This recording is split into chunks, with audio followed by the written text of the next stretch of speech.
Hello students, मैं हूं सुजाता चौहान और आज एक बार फिर आप सभी का स्वागत करती हूं। बच्चों, आज हमारी कविता 4th क्लास की हिंदी बुक उड़ान में से है और कविता का शीर्षक है जीवन की सीख और यह कविता प्रकाश मनु ने लिखी है। यह हमें बताती है कि प्रकृति हमारी सबसे बड़ी और सबसे अच्छी शिक्षक है। प्रकृति की हर चीज में एक नया संदेश छिपा हुआ है और हमें प्रकृति से बहुत सी चीजें सीखनी चाहिए। तो चलिए स्टार्ट करते हैं।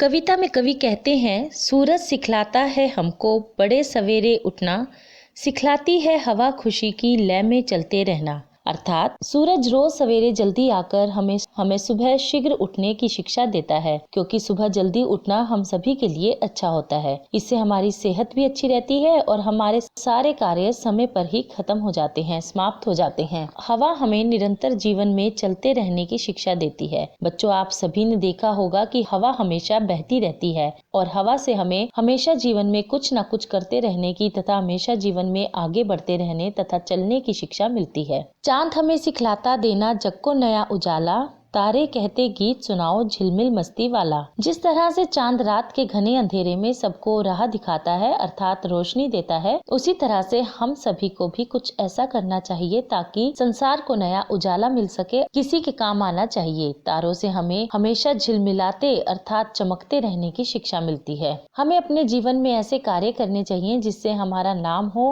और हम हमेशा चमकते रहें, मस्ती वाले गीत गुनगुनाते रहें। पेड़ हमें सिखलाता सारे दिन मेहनत में तपना, कोई चोट अगर दे तो भी फल से झोली भरना। इस पद्यांश में कवि कहते हैं कि पेड़ हमें सारा दिन खड़े रहकर मेहनत करना सिखाते हैं। बच्चों, आप सभी ने तो पेड़ों को देखा ही होगा, चाहे बारिश हो, चाहे तूफान हो या फिर चाहे धूप हो, पेड़ हमेशा खड़े रहते हैं, वे कभी नहीं थकते।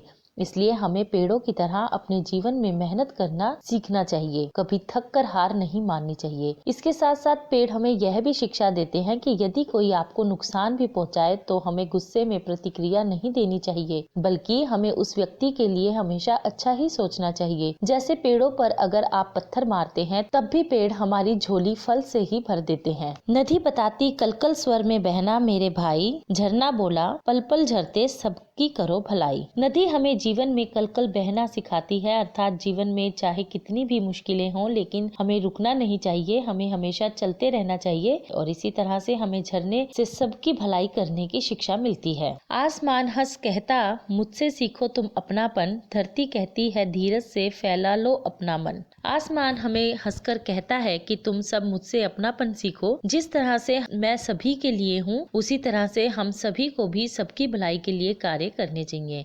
और धरती माता हमें धीरज रखने की शिक्षा देती है, अर्थात धैर्य से काम लेने की शिक्षा देती है। खिलखिल हंसते फूल बताते हर दुख में मुस्काना, कोयल कहती सीखो मुझसे नए विश्व का गाना। अगले पद्यांश में कवि कहते हैं, रंग बिरंगे फूल खिल खिल करके हमको हंसना सिखाते हैं, अर्थात ये हमें हर दुख में मुस्कुराना सिखाते हैं, हमें सदैव हंसते रहना चाहिए। और कोयल हमें नए विश्व का, नए संसार का गाना गाना सिखाती है, अर्थात हमें इस विश्व के साथ चलने की प्रेरणा देती है।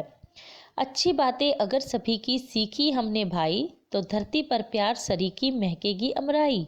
और इस आखिरी पद्यांश में कवि कहते हैं कि यदि हमने सभी की अच्छी बातें सीख ली तो फिर हमारी धरती प्यार से महकेगी, जिस प्रकार आम के बागों में आम की खुशबू महकती है। और यहीं पर ये कविता समाप्त हो जाती है। तो बच्चों, हमें इस कविता से यह शिक्षा मिलती है कि हमें अपने जीवन में हर किसी से अच्छी बातें सीखनी चाहिए, चाहे वो प्रकृति की चीजें हों जैसे चांद, सूरज, धरती, नदी, पशु पक्षी, या फिर हमारे आसपास रहने वाले व्यक्ति जैसे हमारे माता पिता, भाई बहन, दोस्त, अध्यापक आदि। तो आज के लिए इतना ही। आप सभी का धन्यवाद।